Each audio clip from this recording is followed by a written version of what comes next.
Oui, on va balancer dans 1 minute. Hein? Je n'ai pas entendu. J'éteins? Non, tu le mets en mode avion, tu coupes la sonnerie, histoire qu'il n'y ait pas des interférences. Il y a quoi qui le laisse, il faut appeler sur place. Ça laisse ouvert. Il faut être allumé, ça.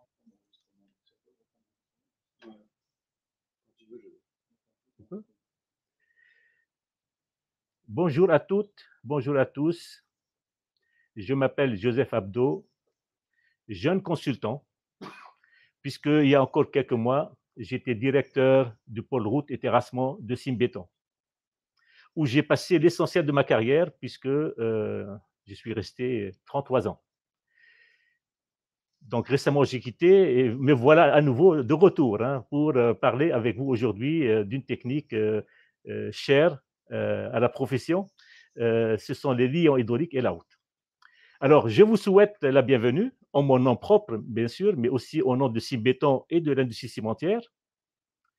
Et je suis heureux de constater que vous êtes nombreux en ligne, ce qui me rassure et ce qui me fait d'ailleurs chaud au cœur, puisque la thématique proposée, elle répond parfaitement à vos besoins. Alors, avant d'aller plus loin dans le sujet qui nous préoccupe aujourd'hui, je voudrais quand même dire 2 mots de la maison où j'ai passé beaucoup d'années, c'est-à-dire Simbéton. Pour ceux qui ne la connaissent pas, c'est une association, c'est un centre d'information sur le ciment et ses applications, bien sûr.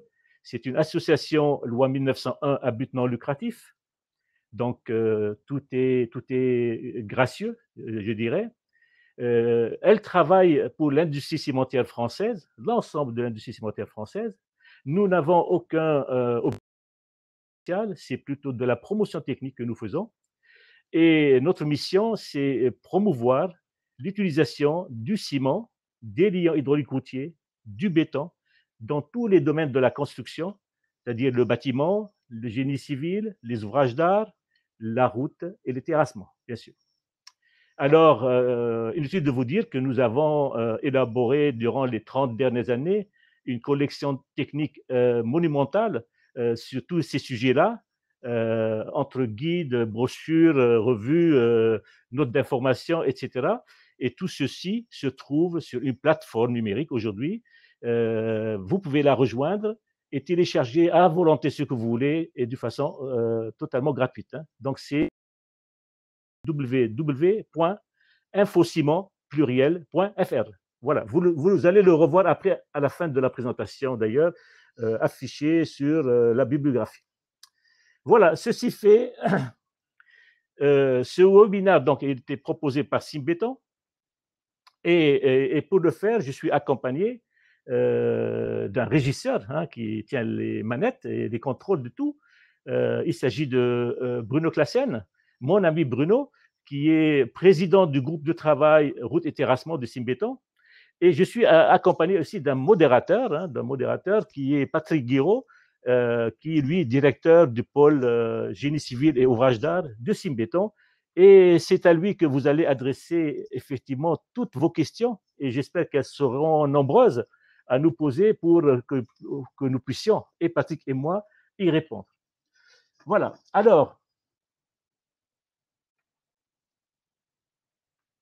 je reviens vers le sujet qui nous préoccupe, c'est-à-dire valoriser les matériaux en place aux liants hydrauliques pour construire et entretenir des routes. Donc, on va parler de routes aujourd'hui, de la construction et l'entretien, mais surtout d'une filière nouvelle, pas nouvelle, récente, disons, qui est la filière de valorisation des matériaux en place pour en faire des matériaux routiers au sens strict.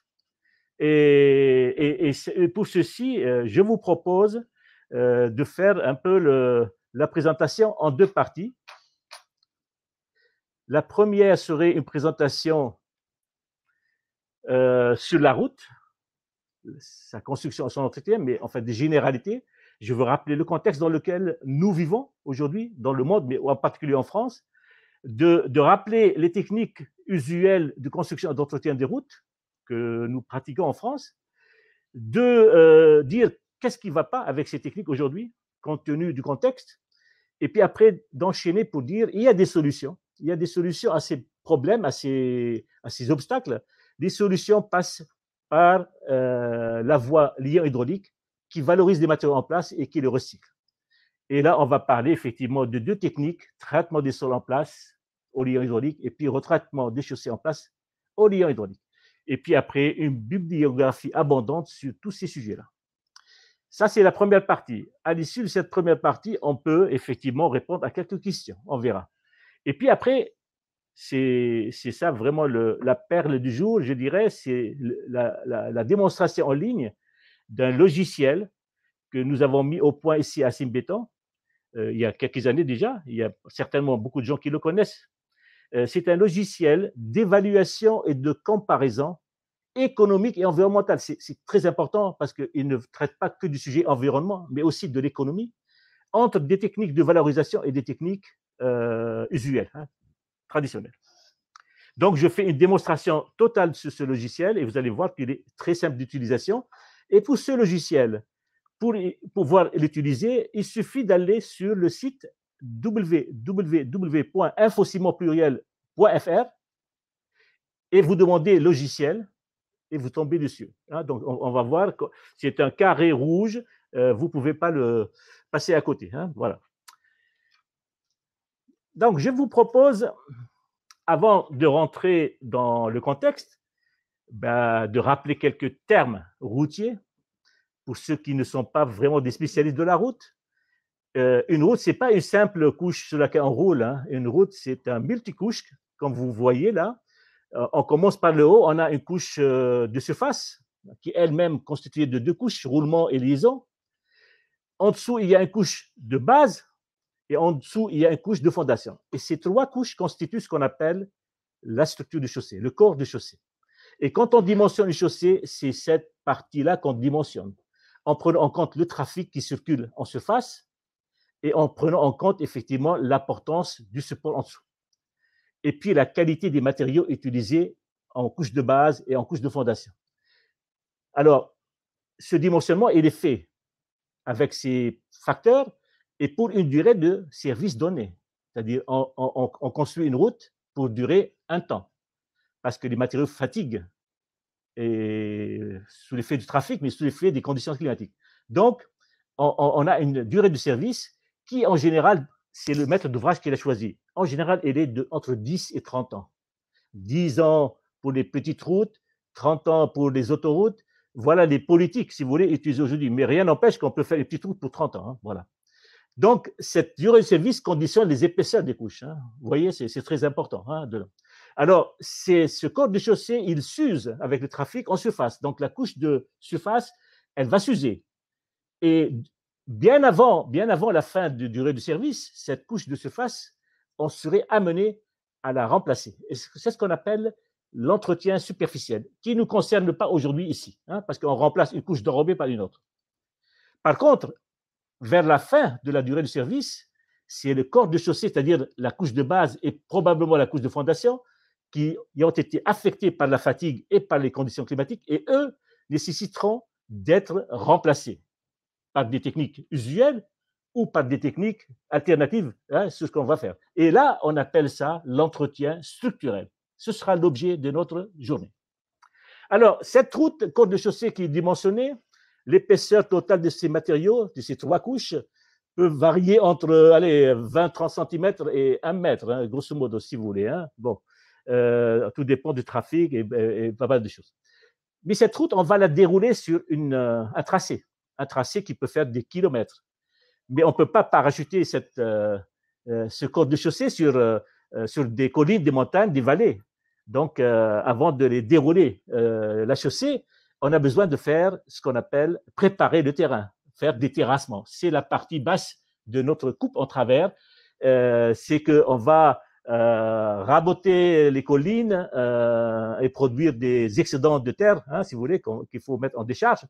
On va remblayer les crevasses pour pouvoir passer. On va faire des remblais pour monter sur les ouvrages d'arbres. Vous voyez, donc, c'est la partie basse en bas, on voit apparaître remblai, déblai. C'est ce qu'on appelle faire le profil en long de la chaussée. Et puis aussi, il faut faire des profils en travers en fonction, effectivement, des devers qu'on fait.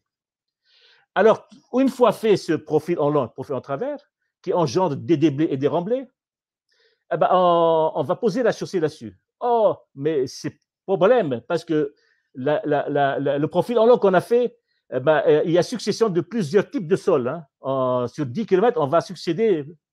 On n'a pas un support homogène. Il nous faut un support homogène. D'où l'idée de mettre une couche qui s'appelle couche de forme, qui, dans le rôle, c'est d'homogénéiser le support afin qu'on puisse poser par-dessus la chaussée. Voilà. C'est un cours de route, mais il est important quand même qu'on le dise. Alors, le contexte.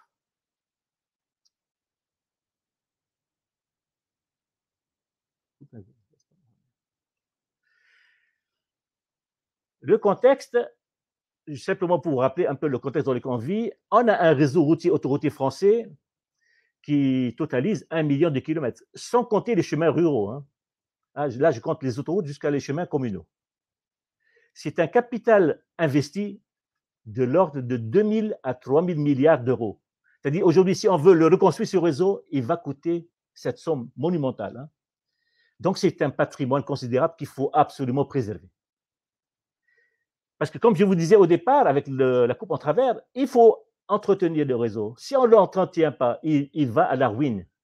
Donc, il faut le préserver. Et pour le préserver, il y a nécessité de poursuivre déjà sa construction pour effectivement, parce qu'il y a encore des zones qui ne sont pas peut-être irriguées, mais surtout aujourd'hui, pour ce réseau, il faut absolument l'entretenir. Il faut absolument l'entretenir, d'où une charge financière importante à supporter par les collectivités. Et par-dessus tout ça, il y a cette prise de conscience collective à l'égard de l'environnement. Donc aujourd'hui, on nous dit la route, ça pollue, ça impacte l'environnement. Il faut faire des efforts pour effectivement éliminer ça. Alors pourquoi la route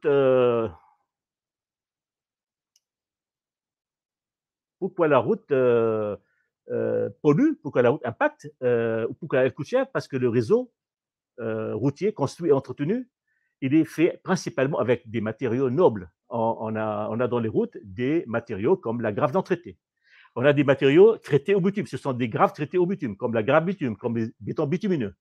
On a des matériaux traités au liant hydraulique, comme la grave ciment, la grave liant hydraulique routier et béton ciment. C'est-à-dire, ce sont des matériaux qui nécessitent énormément d'opérations, qu'on va voir. Mais pour l'instant, pour vous donner une idée de grandeur, chaque année, pour construire, entretenir les routes en France, on consomme 200 millions de tonnes de granulats, 2,5 millions de tonnes de bitume, 2 millions de tonnes de liant hydraulique, 0,5 millions de tonnes de chaux.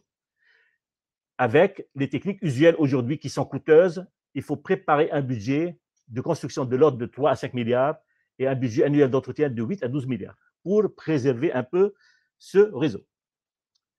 Alors, je vous disais que les routes avec les techniques usuelles, c'est un peu impactant, c'est parce que ce sont des matériaux élaborés et pour les élaborer et construire la route, on passe par des étapes. Il faut tout d'abord extraire, fabriquer les constituants élémentaires, c'est-à-dire les granulats, principalement et les liants, transporter ces constituants élémentaires jusqu'aux centrales de malaxage, puis après fabriquer dans la centrale les matériaux qu'on désire, grappe bitume, béton bitumineux, etc. Puis après, transporter ces matériaux de la centrale jusqu'au chantier, puis après, mettre en œuvre ces matériaux avec tout l'atelier de mise en œuvre sur le terrain. Alors, toutes ces opérations, bien sûr, font appel à des engins, font appel à des camions de transport, d'où il y a un impact aujourd'hui qu'on assume, effectivement, il y a un impact assez conséquent. Alors, comment réduire les coûts et les impacts de ces techniques? Nous sommes conscients qu'il faut faire quelque chose, mais la question, comment on peut le faire? Alors, pour répondre à cette question, je vous propose de regarder ce tableau dans lequel j'ai décomposé les coûts. Et je veux faire après un tableau pour les impacts environnementaux. Quand on regarde avec ces techniques usuelles, comment ils se répartissent les coûts entre transport, extraction, fabrication des matériaux, mise en œuvre. Vous voyez qu'il y a 4 postes. Le premier est l'extraction, fabrication des constituants de base, c'est-à-dire les granulats et les liants. Ils se partagent 15% à 20% chacun. Donc, un total 30 à 40%. C'est-à-dire la matière première, elle est de 30 à 40%. Puis après, il faut transporter ces constructions jusqu'à la centrale de mélassage. Là, on a pour 20-25% de transport, les coûts, hein, en coûts. Et puis après, il faut transporter ces matériaux de la centrale jusqu'au chantier. On a 5 à 10%, ce qui fait un transport de 25 à 35%. Ce qui représente quand même un tiers du coût, hein, le post-transport. Et puis après, vous avez les études, la fabrication des mélanges dans la centrale, la mise en œuvre et les contrôles. Ça représente un dernier tiers. Donc, vous voyez, il y a 3 tiers dans le transport qui représente un tiers. Je mets la puce à l'oreille, hein, c'est-à-dire, vous voyez, le post-transport, c'est quand même quelque chose, si on peut effectivement le contourner, ce serait une bonne chose. Hein. Bon, quand je regarde la partie impact, j'ai la même configuration, grosso modo. Hein. Là, on parle d'impact, c'est la répartition des impacts entre les différents postes, et on trouve que quand même le post-transport, il est pour un tiers aussi, un tiers des impacts. Écoutez, je pense que vous avez la réponse, hein. Je n'ai pas besoin de vous le dire. La réponse, elle est dans faire des techniques où on valorise en place, c'est-à-dire éviter le transport. On transporte que le liant, effectivement, ça réduit les choses. Vous voyez, dans ce cas-là, il y a 2 filières. Pour construire les routes, on peut éviter le transport des matériaux comme les granulats, c'est-à-dire on peut éviter les granulats et leur transport, et valoriser les sols qui sont sur le tracé de la route. On le valorise avec un liant hydraulique. Tout ce qu'on va transporter, c'est le liant. Et lui, il rentre pour peu de choses. Peu de choses, ça veut dire le transport, il est 3% par rapport au transport des matériaux pondéreux comme les granulats. Alors, ça, c'est pour construire des routes. On peut faire des couches avec ces sols traités. Pour une chaussée fatiguée, qu'il faut entretenir, au lieu de raboter les matériaux et les remplacer par du neuf, on vous propose ici la même chose, c'est-à-dire apporter un liant hydraulique et dire que la chaussée en place, qui est fatiguée certes, mais elle conserve toute la structure granulaire en place, donc on peut la valoriser effectivement en place avec un liant hydraulique. Hein, vous voyez un peu les gains qu'on peut faire au niveau économique, au niveau environnemental. Voilà le tableau qui vous rappelle le précédent où on a mis granulat zéro, transport zéro. Hein, donc, ça vous donne quelques idées des économies qu'on peut faire. Voilà. Et puis, les impacts environnementaux. Alors, si je vous ai convaincu, alors, comment on peut faire un traitement de sol pour construire à bas coût et à faible impact? Vous avez un tracé, vous voulez faire un remblai, vous voulez faire une couche de forme, vous voulez faire une assise de chaussée, une couche. Si vous avez un gisement de sol disponible à côté de votre tracé, vous pouvez le valoriser. Un limon, c'est valorisable. Sachez que l'aéroport de Roissy, toute la plateforme de Roissy, elle est valorisée en place, c'est-à-dire toute la plateforme à la base, c'est-à-dire les fonds de demande de Roissy, si vous voulez, ce sont des limons traités. Hein, traités en place. Et depuis des années, depuis des dizaines d'années. Hein. Voilà, donc c'est une technique complètement maîtrisée. Il suffit de venir avec du liant, l'épandre sur la chaussée, comme vous le voyez sur la... Hein, vous avez un épandeur de liant, ce sont des engins dédiés pour ça. Ils vont épandre de façon très précise le liant aux quantités souhaitées et calculées en laboratoire, à la surface du sol, et puis avec un autre engin qui s'appelle malaxeur, c'est un engin, un rotor qui va brasser le liant en surface avec le matériau en dessous sur une épaisseur qui est déterminée par un dimensionnement, c'est-à-dire 30, 40, 35 cm d'épaisseur, et donner un matériau homogène qui aura des caractéristiques mécaniques très élevées. Très élevées, je vous assure, c'est beaucoup mieux que les matériaux routiers usuels. Hein. Voilà.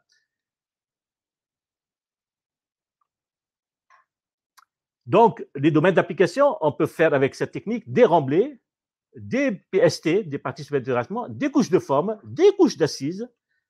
Tout est autorisé aujourd'hui sous certaines conditions. Voilà le schéma qui résume tout ça. Hein. Vous avez à gauche les techniques usuelles, à droite les techniques traitement du sol.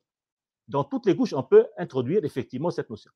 Voilà quelques photos pour illustrer mes propos sur des chantiers de déviation, des 2x2 voies, en fait, des grands chantiers de route nationale qui ont été réalisés. La couche de fond a été réalisée avec un sable traité avec un liant hydraulique.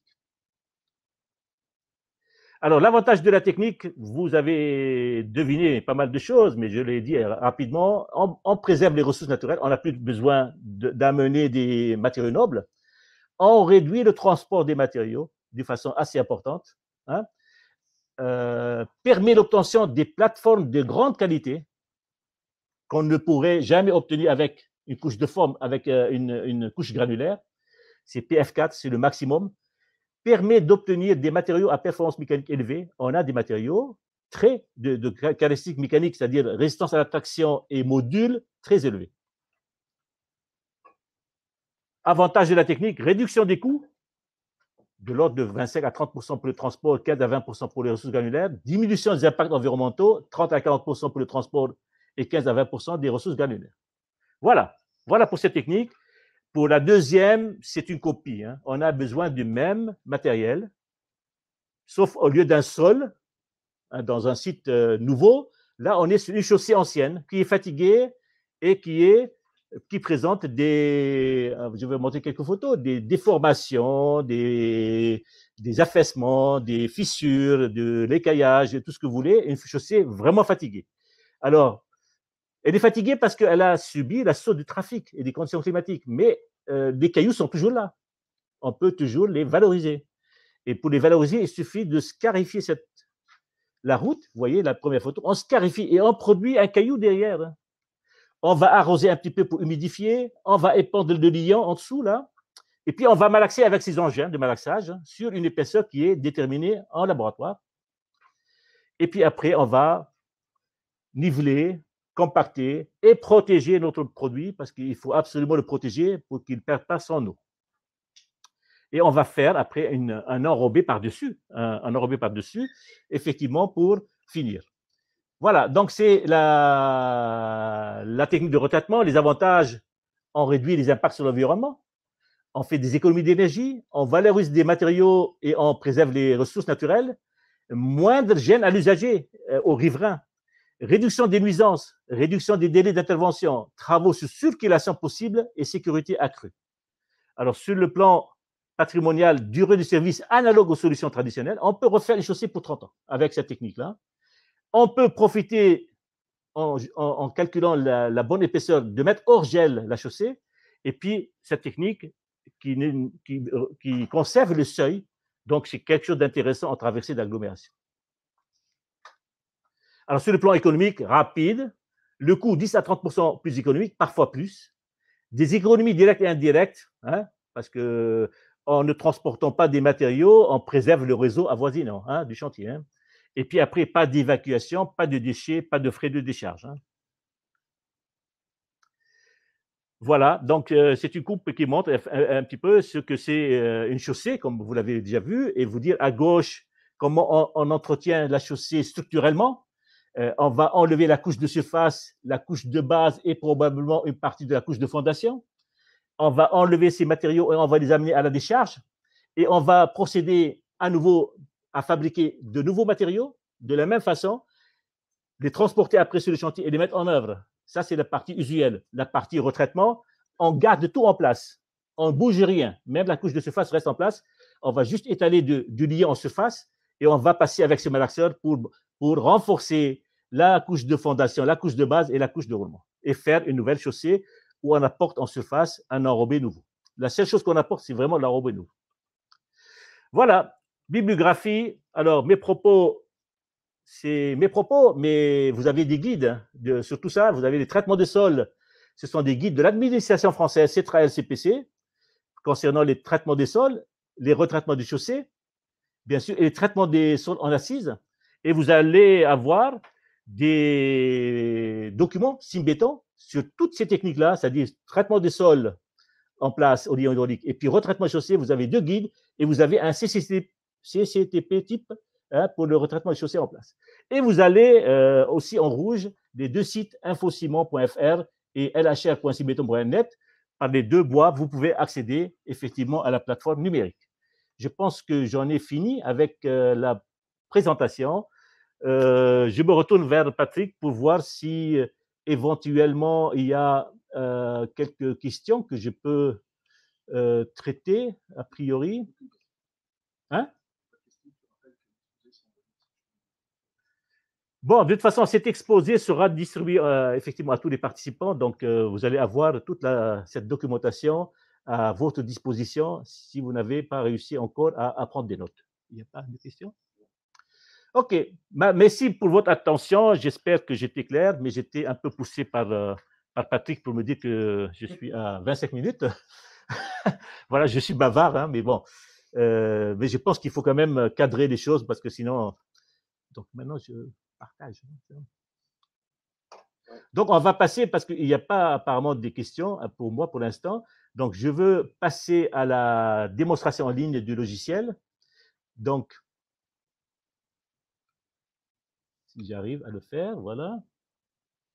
C'est un peu technique tout ça.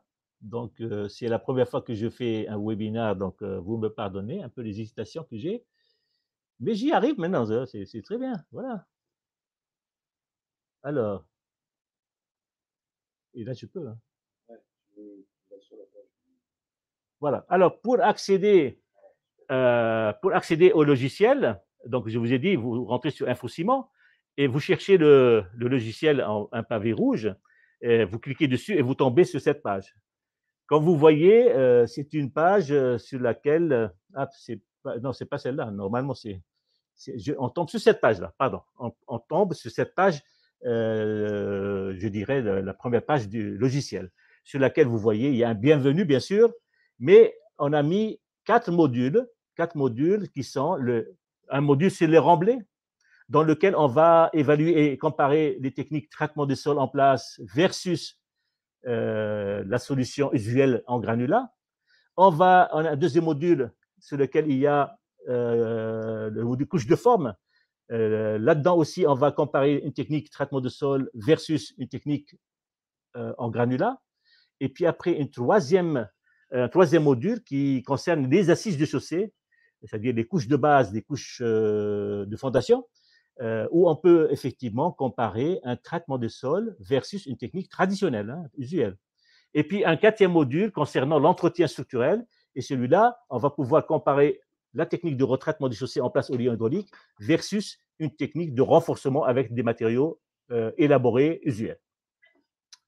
Vous voyez ce logiciel, il vous permet donc, soit avec 3 modules de traitement de sol, un module d'entretien du chaussée, de pouvoir effectivement choisir entre l'une et l'autre technique en fonction des résultats que vous obtenez. Alors, on va faire une simulation. Je veux prendre l'entretien structurel. Je clique sur l'entretien structurel et voilà une page qui s'ouvre. Une page qui s'ouvre. Sur la partie gauche, vous voyez, il y a un menu interactif. Hein, on va voir comment il fonctionne. Et puis, il y a une première étape qui est la quantité de liants, c'est-à-dire le premier pavé en haut, le premier pavé, c'est retraitement des chaussées en place. On a choisi que le morceau du haut, c'est la technique retraitement. Et en dessous, la deuxième technique, c'est-à-dire avec laquelle on va se comparer, c'est la technique de renforcement, technique usuelle. Bon, et puis, chacune des techniques, elle est ici, on a conçu le logiciel pour qu'il y ait des étapes qui sont exactement les mêmes que les opérations de mise en œuvre, effectivement, de mise en œuvre sur le chantier. C'est-à-dire, on a des étapes qui correspondent aux opérations, effectivement, de mise en œuvre, de fabrication et de mise en œuvre des matériaux pour ces techniques. Alors là, sur l'image, vous voyez la page qui correspond à la quantité de liants. Parce que la première étape qu'on cherche quand on veut faire une technique de retraitement, c'est de savoir combien de liants il faut que je mette au mètre cube de matériaux. Hein, parce que ça correspond à un dosage et à une densité de matériaux. Hein, c'est fait en laboratoire. Alors, avant de commencer à faire la démonstration, je voulais quand même donner quelques aperçus sur ce logiciel, comment il a été conçu et comment… ce logiciel, on peut l'utiliser pour évaluer une technique. Mais on peut aussi l'utiliser pour évaluer et comparer 2 techniques, comme vous le voyez ici, hein, 2 techniques. Mais la comparaison, ce qui est important de savoir, et c'est le seul logiciel, à ma connaissance, dans le monde qui le fait, il fait une comparaison sur le plan économique et environnemental. Alors, l'économie, c'est important, parce que faire de l'environnement, c'est très important, mais l'économie, c'est aussi très important. Alors, vous allez avoir effectivement une comparaison économique et une comparaison environnementale avec 6 indicateurs. les indicateurs les plus importants aujourd'hui, hein, c'est-à-dire les gaz à effet de serre, l'énergie, la consommation d'eau, l'épuisement des ressources, l'acidification de l'air, l'eutrophisation de l'eau. Alors, quelle est la frontière de ce logiciel? Je vous le dis tout de suite parce que certains d'entre vous vont poser la question. Ce logiciel a été conçu comme on est dans des couches qui sont relativement profondes, si vous voulez, les remblais, les couches de forme, tout ça, c'est pas en surface. Hein, donc, l'entretien, on n'ira jamais faire de l'entretien dans ces couches-là profondes. Hein. La seule chose, effectivement, qui est en surface, en haut, c'est l'entretien routier, bien sûr, hein, l'entretien et puis l'assise de chaussée. Donc, comme on est dans cette configuration, donc ce logiciel, sa frontière, elle est du berceau jusqu'à la fin de construction. Donc, on ne traite pas l'entretien ni la fin de vie. Donc, je le dis tout de suite. Hein. Alors, la raison, elle est simple. Comme je vous dis, parce que les couches de forme et les remblais ne sont pas concernés. Et puis après, quand on parle de retraitement de chaussées en place versus une technique traditionnelle, en général, l'entretien après et la fin de vie, à peu près, elles se ressemblent. Donc, il n'y a rien de discriminant entre les deux techniques qui justifie d'aller jusqu'à la tombe. Voilà. Et c'est pareil pour le traitement des sols versus technique traditionnelle en assise. Là aussi, il n'y a pas de discriminant entre ces deux techniques pour que justifier d'aller effectivement en entretien et fin de vie. Bon, ça, c'est précisé. Alors, après, pour l'aspect économique, ce logiciel, il n'y a aucune base de données, aucun prix unitaire qui est dans la bécane. C'est l'utilisateur du logiciel qui va introduire ses propres valeurs locales. C'est-à-dire, il connaît les prix localement, il va les introduire. Nous, on n'intervient pas. Nous avons mis dans le logiciel des équations pour calculer, une fois qu'il a instruit ces données. Donc, voilà. En ce qui concerne l'environnement, bien sûr, nous avons introduit dans le logiciel toute une base de données, c'est-à-dire tous les ICV concernant les constituants élémentaires et les matériaux, et les camions, les consommations du camion, et puis les matériels de mise en œuvre. Donc tout ça, en matière d'environnement, il y a une base de données qui est des bases de données, on va le voir après, c'est une base de données officielle, hein, c'est-à-dire le bitume, on a mis l'ICV bitume de Eurobitume, pour les granulats, on a mis l'ICV granulat de l'UMPG, pour les liants hydrauliques, on a mis l'ICV liant hydraulique de l'ATIL, etc. Donc, il n'y a rien de caché, tout est clair, tout est officiel. Alors, ça c'est précisé. Bon, vous voyez, là dans l'image, vous voyez à chaque fois, il y a un point d'interrogation. Ce point d'interrogation, c'est si vous avez une question, hein, vous ne comprenez pas ce que c'est. Alors, si vous cliquez sur un point d'interrogation, ça vous renvoie à une notice en bas de page pour vous dire de quoi il s'agit. Vous voyez, donc ça vous explique, si vous ne devinez pas comment il faut procéder, il vous explique comment faire.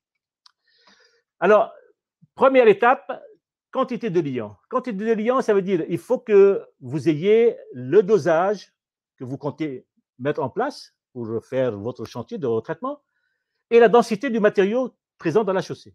Si vous avez fait une étude de laboratoire, ce qui est souvent le cas, vous les avez, vous les instruisez ici. Vous mettez dosage 5%, densité 1,8, par exemple, de matériaux, tonnes par mètre cube. Si vous ne les connaissez pas, on vous aide. On a un menu déroulant qui vous dit choisissez votre matériau de. Bon, c'est un sable, c'est une grave, c'est un ancien matériau compact avec traité, par exemple, ou traité. Vous choisissez, OK, c'est une grave, je mets grave, et le logiciel vous donne un dosage et une densité. Statistiquement correct. Mais si vous dites non, 5 c'est trop, je veux mettre 4,5, eh ben, vous mettez 4,5. Voilà. Et vous mettez, dès que vous mettez OK, vous voyez le logiciel, il valide ici et il passe automatiquement à l'étape d'après. L'étape d'après, c'est fabriquer et transporter le liant, parce que la seule chose qu'on va amener, c'est la fabrication. Alors, la page fabrication et transport de liant apparaît, et dans laquelle il y a à instruire une partie tarif, et je vous ai dit, nous, on ne vous donne rien, et une partie impact environnementaux. Alors, impact environnementaux, ça concerne la fabrication du liant en usine, là, on peut vous aider, le transport de l'usine jusqu'au chantier, et la distance de transport. Vous voyez? Bon. Alors, pour la partie coût, c'est vous qui allez demander à votre fournisseur, monsieur, je veux de liant, tel liant à tel endroit. Il vous dit 90 €. Vous mettez 90. Vous arrivez à la partie impact environnementaux. Soit vous connaissez parce que votre fournisseur vous a donné les impacts environnementaux de fabrication de son liant et vous les instruisez, soit il ne vous les a pas donnés et auquel cas, vous cliquez sur le menu déroulant et là, je vous ai mis tous les liants hydrauliques, que ce soit ciment, liant hydraulique routier, à base de laitier, à base de filet calcaire, verre. Et dès le départ, vous n'avez pas? Il y a juste 30 secondes, ça s'est arrêté.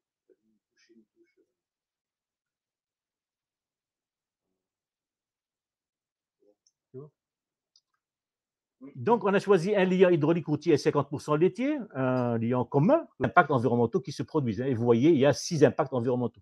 Et puis après, on va mettre exactement la distance qui sépare le fournisseur à votre chantier. Par exemple, on dit 120 km. Ou si c'est 40, vous mettez 40. Et vous cliquez sur OK et automatiquement, c'est validé et on passe à la troisième étape, c'est-à-dire on a reçu le liant sur le chantier, on va le mettre en place, c'est-à-dire tout l'atelier de retraitement, il a été mis dans une boîte noire et on a, parce que c'est effectivement pour simplifier les calculs, pour simplifier le logiciel, on a effectivement mis ça dans une boîte noire. Alors, pour la mise en œuvre, il y a à instruire le tarif, c'est vous qui mettez le chiffre. Vous dites, j'ai consulté l'entreprise, elle va me prendre 6 €, hein, le mètre cube. Et puis, vous voyez, comme vous avez choisi une grave à l'entrée, que le matériau de l'enchâsseur est une grave, automatiquement, le logiciel, il vous donne les impacts de tout l'atelier de mise en œuvre. Tout l'atelier, il est fait. OK. Là, tout ça, c'est calculé au mètre cube. Et maintenant, il vous dit, donnez l'épaisseur du retraitement. Ah, c'est bien pour transformer tout ça en mètres carrés, en fait. Hein. Donc, si je dis 35 cm d'épaisseur, voilà, on valide, on passe à la table. Maintenant, on a fini, on a retraité la chaussée en place, on a compacté, nivelé, tout ça. Et maintenant, il reste la couche d'enrobé qu'il faut amener pour effectivement mettre en surface. Alors, il y a la fabrication de cette couche.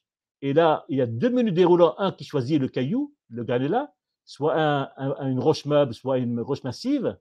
Et puis après, vous choisissez en fonction de ce que voulait le maître d'œuvre, hein, soit un enduit superficiel, soit un enrobé, hein, d'épaisseur, hein, qui est fonction un peu du trafic. On va prendre un bébé 5 cm et ça vous donne effectivement les impacts de fabrication de ce enrobé. Hein. Vous voyez que là, quand on clique sur ça, on nous envoie que ICV granulat, c'est source UNPG, ICV bitume, c'est source eurobitume. Hein. Vous voyez, donc tout est transparent.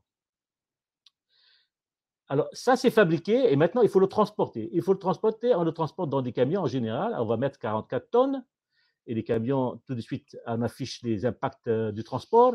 La distance qui sépare la centrale de malaxage au chantier, on va mettre 50 km, par exemple. Tarif rendu chantier, tarif de cet enrobé, alors on va mettre 70 € la tonne et on va mettre OK. Puis après, la dernière passe, c'est la mise en œuvre de ce matériau. La mise en œuvre, on va mettre 5 €.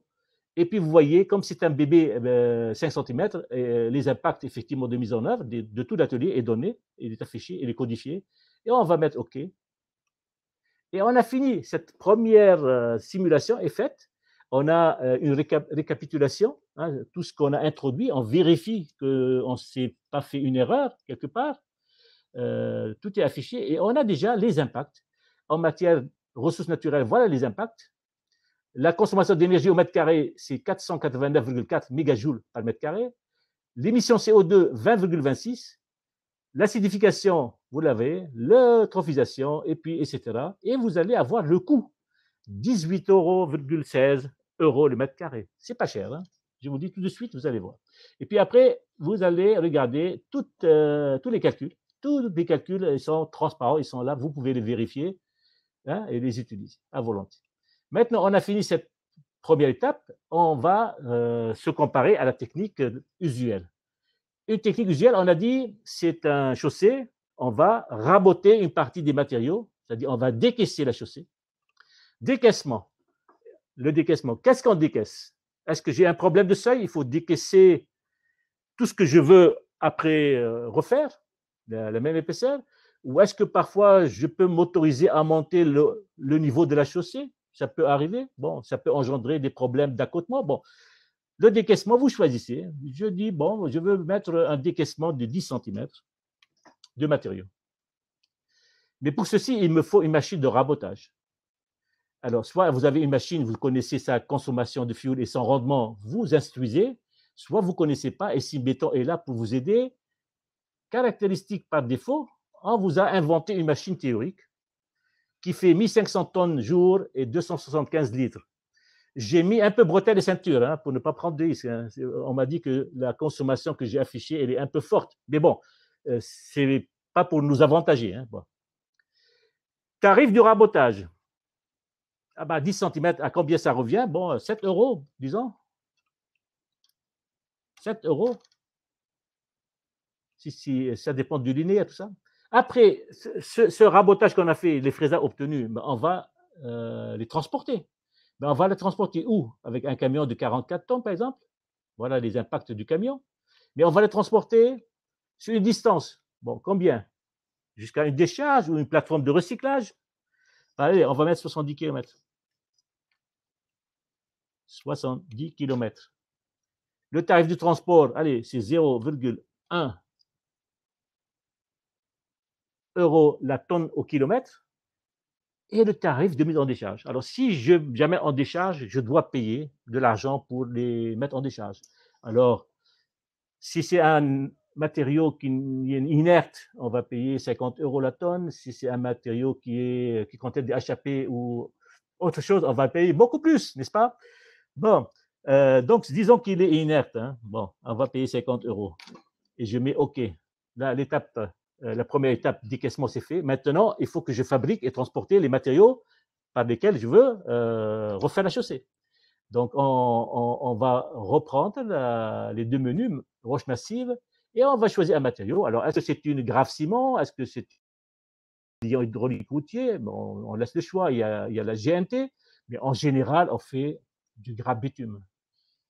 On va choisir la grave bitume GB3, et tout de suite, vous avez effectivement l'impact au mètre cube pour ce matériau, qui est calculé à partir du granulat UNPG, ICV, hein, UNPG, et bitume, eurobitume. Hein, voilà, c'est une règle de 3. Hein. Et puis après, on va transporter avec des camions, bien sûr, de 44 tonnes, qui impactent avec la consommation du fuel, bien sûr. Et puis après, sur une certaine distance, alors la grave bitume, on va mettre la même centrale, 50 km. Et tarif du matériau de base, tarif de la grave bitume, on va mettre 60 € la tonne. Et on va faire OK. Et on arrive à la mise en œuvre. Pour mettre en mise en œuvre la grave bitume, on va mettre 5 €. Hein. Et puis après, on va choisir donc, confirmer si la grave bitume. On a effectivement la tarif de mise en œuvre. Et puis après, on va mettre OK. Et on arrive à l'épaisseur qu'il faut mettre en place hein, pour renforcer la chaussée. On va mettre 10 cm, 12 cm, c'est le dimensionnement qui le dit. On va mettre 12 cm, l'équivalent de 35 cm de retraitement. Voilà, et on a fini effectivement avec la couche de base, la couche d'assise, et on a la couche de surface à faire. Vous connaissez maintenant la procédure, c'est comme l'autre. Et on va choisir l'enrobé, on va mettre un bébé 5 cm. On va le transporter, bien sûr, avec des camions de 44 tonnes. Et on va mettre la distance de transport entre centrale et chantier, ça fait 50 km. Et on va mettre un tarif rendu chantier, on a dit 70 en première simulation. Et voilà, OK, la mise en œuvre, on a mis 5 €, on va mettre 5 €. Et date de mise en œuvre, l'impact c'est donné. OK, et on a fini, on a la récap et on a effectivement les résultats qui s'affichent. Hein, pour tout. Il suffit maintenant de cliquer sur comparaison. Et vous allez avoir côte, à gauche le retraitement, à droite le renforcement. Gauche-droite, c'est un pur hasard. Hein, il n'y a pas d'arrière-pensée. Voilà, et vous voyez des bâtons. Le bleu, c'est retraitement, l'orange ou le marron, là, c'est la technique usuelle. Vous voyez déjà en matière de ressources naturelles, c'est évident, le retraitement est beaucoup, beaucoup, beaucoup plus intéressant. En matière de consommation d'énergie, on est à moins de la moitié. Hein? On est largement en dessous. Le CO2, ça, on est un peu mauvais. On est 20 kilos au lieu de 15 pour la partie usuelle. L'acidification, on est kiff-kiff, hein, on est légèrement mieux. L'eutrophisation, on est légèrement mieux. Le coût, on est vraiment beaucoup mieux. Vous voyez, là, on est presque à 40% du prix de la technique visuelle. Et puis, en consommation d'eau, on est légèrement mauvais. Hein, voilà. Donc, il y en a 5 bons pour le retraitement et 2 en faveur de machin. Bon, alors j'ai dit, est-ce que ça me satisfait ou est-ce que j'ai dit le CO2 me gêne un peu? Qu'est-ce que je peux faire pour corriger? Ah ben, je reviens à la partie liant. Et puis j'ai dit, non, c'est trop, CO2, ça passe pas. Ben, est-ce que je peux simuler avec un autre liant qui permet de peut-être de baisser le CO2? Bon, je veux prendre un LHR 70%. Et absolument, là, j'attire votre attention, il faut absolument descendre en bas et cliquer OK, parce que sinon, le logiciel ne prend pas la valeur. Hein. OK. Et quand je mets OK et je mets à nouveau comparaison, il va afficher effectivement les résultats avec cette variation. Ah, le CO2, on est tombé juste en dessous. Vous voyez, donc on peut jongler avec ce logiciel et faire beaucoup de choses de ce type-là. Alors, des propriétés de logiciel, Patrick me fait signe d'avancer, mais juste encore 2 remarques. Le logiciel, on peut à tout moment enregistrer avec ce bouton disquette. Je suis en train de faire une simulation, on m'appelle à une réunion où je prends un téléphone, j'enregistre. Et quand j'enregistre, il me donne un code. Il faut absolument que je le garde, que je l'enregistre quelque part. Parce que si je le fais, Symbéton ne peut pas vous aider. Hein. On n'a pas accès à ça. Et voilà, je sors de la simulation, je pars à la réunion, je reviens 2 jours après et j'ouvre le logiciel. Et pour aller dans ma simulation, il faut absolument que je donne le code. Si je donne le code et je clique OK, la voilà, la simulation, elle est intacte, elle est là. Hein, donc, je la retrouve, elle est conservée suffisamment longtemps, hein, vous pouvez la conserver. Et ce dossier-là, avec ce code, vous pouvez le conserver. C'est-à-dire, chaque fois que vous revenez sur le dossier, c'est le même code qu'on va vous demander. Voilà, maintenant, ce n'est pas fini, puisqu'il y a une deuxième propriété intéressante dans le logiciel, c'est l'export. C'est-à-dire, tous ces résultats, s'ils restent sur l'écran, ce n'est pas intéressant. Vous pouvez les exporter et on vous dit, est-ce que vous voulez en Excel ou en PDF? Vous cliquez et vous donnez votre mail et on vous les envoie. Hein. Je ne veux pas faire l'opération parce qu'on me dit que j'ai dépassé le temps. Alors, une dernière chose, à tout moment, je peux revenir à la page de garde du logiciel en cliquant sur la bannière Symbéton. Et voilà, et je peux recommencer une autre simulation. Ben écoutez, j'espère que c'était clair, que je n'ai pas abusé beaucoup du temps de Patrick, hein, parce que Patrick s'impatiente. Vous pouvez nous poser des questions. Hein? Alors, je vais revenir dans Webikio et je vais aller dans Favoris. Alors, on me dit comment traiter s'il existe des réseaux en place. Alors, en général, les réseaux se trouvent à une profondeur qui est beaucoup plus profonde que l'action dont on parle aujourd'hui. Hein. Les réseaux en soi. Hein. Maintenant, effectivement, je comprends, vous voulez dire que ce sont les réseaux les émergences des réseaux qui apparaissent en surface. Bien sûr, la question est tout à fait vraie. C'est une bonne question. Si on a beaucoup de réseaux, comme sur un carrefour, c'est gênant pour toutes les techniques d'ailleurs, hein, que ce soit pour la technique visuelle ou la technique de retraitement. En général, pour ce genre de choses, pour compacter entre les émergences, c'est très difficile. Bon, pour le retraitement, nous, on dit, c'est vrai, quand il n'y en a pas beaucoup, on peut gérer sans rien faire, sans rien changer. Mais s'il y en a une densité, si vous voulez, dans une zone, on peut démonter les réseaux, si vous voulez, et signaler bien dans les endroits exacts où ils se trouvent. Et une fois qu'on a retraité, on vient refaire les réseaux. Pourquoi?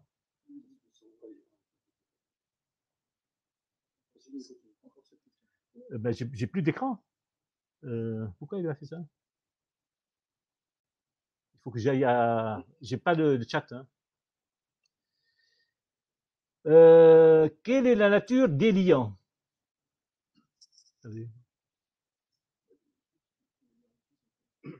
Alors, la nature des liants hydrauliques routiers, vous voulez dire bon, les liants hydrauliques, ce sont soit des ciments, et le ciment, c'est un liant qui est fabriqué en usine, en cimenterie, à partir d'une roche calcaire et de l'argile. Hein. C'est dans un four à 1450 degrés pour effectivement produire ce qu'on appelle le clinker. Et après, ce clinker, il est broyé avec seul, parfois, pour produire un SEM1 ou avec d'autres produits comme le laitier ou les cendres volantes pour produire des SEM2, SEM3, SEM4, SEM5, hein, si vous voulez. Hein. Bon, pour les liants hydrauliques routiers, ce sont des liants fabriqués toujours en cimenterie, en partant du même principe qu'on a des mélanges à faire. Ce sont des liants fabriqués à partir d'un clinker et d'autres produits comme les laitiers, les cendres volantes, les pouzzolanes, ou des mélanges hein, de plusieurs produits, parfois 3. Et tous ces liants sont des liants qui ont fait l'objet de normes. Le ciment, il a une norme européenne, c'est la NFEN 197-1, et puis le liant hydraulique routier, il y a une norme française, c'est la NFP 15-108. Et il y a une future norme européenne qui apparaît. Voilà. Donc, ce sont des liants hydrauliques, ce sont des liants qui sont, je dirais, dès qu'on les met avec de l'eau, si vous voulez, ça fait prise et durcissement dans le temps pour donner de la résistance. Hein. C'est ça, les liants hydrauliques. Bonjour, pour la construction en neuf, quelle quantité de liants au mètre cube de sol?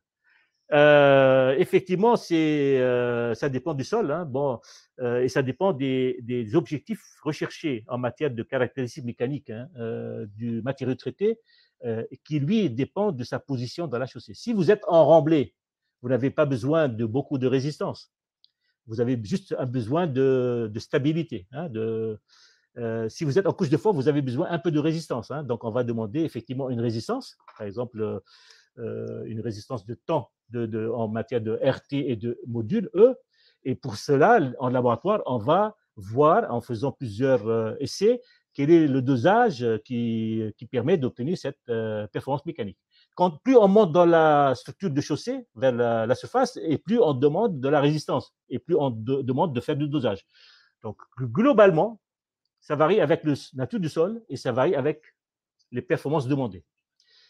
Globalement, c'est entre 4 et 7% en fonction de la nature du matériau et en fonction des propriétés mécaniques demandées. Pour la construction en neuf, quelle quantité de liants au mètre cube de sol? Celle-là, j'ai vu. Ont-ils un impact environnemental? Les liants ont-ils un impact environnemental? Bien sûr, les liants, ils ont un impact environnemental, hein, comme tous les matériaux. Hein, donc, et l'impact environnemental, il est donné par l'ICV, l'inventaire du cycle de vie hein, du liant, qui est en ligne. Hein, on peut le demander à la TIL. Il est fait par des sociétés assermentées, hein, extérieures à la profession.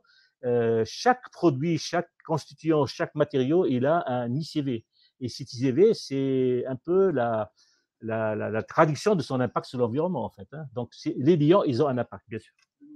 Hein? Il y a encore? Est-il relativement facile de venir réaliser une tranchée pour un éventuel réseau sur les chaussées réalisées au traitement hydraulique? Parfaitement, parfaitement, monsieur ou madame, c'est Baptiste toujours. Parfaitement, on peut réaliser effectivement des tranchées, puisque ces matériaux, surtout les sols, quand on les traite, si vous voulez, avec 4, 5, 6% de liant, leur résistance, c'est vrai, ça monte en résistance, mais ça dépasse guère des résistances de l'ordre de 1 mégapascal ou 2 mégapascal. Ce n'est pas des bétons. Même les bétons, on peut trancher, bien sûr, mais ces matériaux-là, on peut facilement, effectivement, réaliser des tranchées et effectuer les travaux de réseau et reboucher après. Hein. Voilà. Sur quelle base ont été établies les études de prix? Les études de prix. Hein?